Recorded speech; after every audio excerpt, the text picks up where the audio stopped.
तो इन तमाम अपडेट्स के बीच आपको बताते हैं कि जिस घोटाले को लेकर बंगाल से लेकर दिल्ली तक सियासी बवाल मचा हुआ है, उससे जुड़े 10 बड़े खुलासे अब आपके सामने होंगे। यहां देखिए इंफॉर्मेशन वॉल पर किस तरीके से बड़े खुलासे इस पूरे मामले के बाद सामने आ चुके हैं। ममता के मंत्री पार्थ चैटर्जी की गिरफ्तारी हो चुकी है। 2 दिन के लिए एनफोर्समेंट डायरेक्टोरेट की वो हिरासत में रहेंगे। दूसरी बड़ी बात, सीने में दर्द की शिकायत के बाद पार्थ की अस्पताल में भर्ती होने की खबर सामने आई। और साथ ही तीसरी बड़ी बात कि पार्थ की करीबी अर्पिता मुखर्जी भी अब गिरफ्तार हो चुकी है। अर्पिता मुखर्जी की गिरफ्तारी के क्या मायने हैं और उनकी क्या इस पूरे मामले में है भूमिका, इस पर करेंगे चर्चा। अर्पिता के घर से 21 करोड़ से ज्यादा कैश बरामद किया गया, इसलिए उनकी भूमिका संदेह के घेरे में। साथ ही 54 लाख रुपए की विदेशी मुद्रा भी बरामद की जा चुकी है। सरकारी लिफाफे में भी कई करेंसीज बरामद की गई हैं। और साथ ही बता दें, गोल्ड और प्रॉपर्टी के दस्तावेज भी बरामद किए गए हैं। इस बीच अर्पिता के घर से 20 मोबाइल फोन्स भी मिले हैं।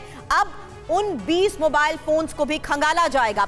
बस एक कॉल कर सकती है आपको कंगाल, खाली हो सकता है बैंक खाता। कैसे?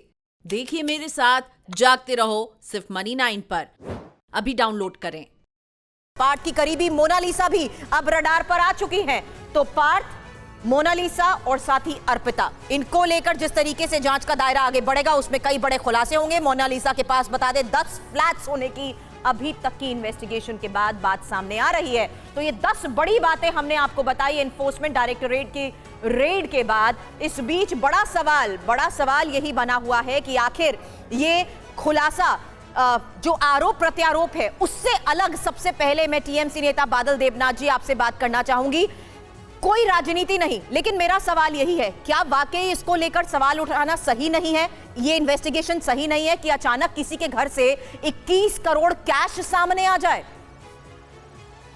कल से मैं हर चैनल में मैं बोल रहा हूं। और उससे पहले मैडम गुड मॉर्निंग साहब, समीर जी गुड मॉर्निंग। Good morning. देखिए, मेरा पहला सवाल आपसे और पूरे देश को मैं कहना चाहता टीवी 9 के माध्यम से, आज सुबह 10 बजे जी, अर्पिता मुखर्जी कौन है और मोनालिसा कौन है? पार्टी का तो मेंबर नहीं है। वो एक क्लब का सदस्य हो सकता है, कोई फिल्म कर सकता है, नायिका हो सकता है, एक्ट्रेस हो सकता है, लेकिन पार्टी का कोई मेंबर नहीं है। अर्पिता मुखर्जी क्या किया, कहां से पैसा मिला, ये पार्टी को कोई मालूम नहीं है। पार्टी इसके बारे में कोई दायित्व नहीं। सॉरी टू इंटरप्ट सर, लेकिन पार्थ चैटर्जी कौन है ये तो पता। उनकी भूमिका वो तो सवालों के घेरे में है। मैं आपको कहना चाहता हूँ, सीबीआई या ED got something from Partho Chatterjee house. कुछ मिला पार्थो चैटर्जी का घर में? सीबीआई ने जांच किया 10-12 दिन पहले, 2 दिन खुला था सीओ कॉम्प्लेक्स में, कुछ नहीं मिला। सर, हमारे दर्शकों को, समीर सॉरी टू इंटरप्ट, मैं हमारे दर्शकों को इसका फिर रिकैप दे देती हूँ सर।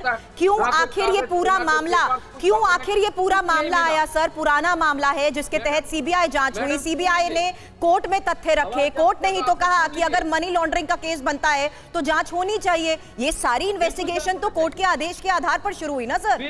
क्या आपका म्यूचुअल फंड सही है? फिर क्यों नहीं हो रही कमाई? जानिए मेरे साथ म्यूचुअल फंड सेंट्रल में, सिर्फ मनी 9 पर। अभी डाउनलोड करें।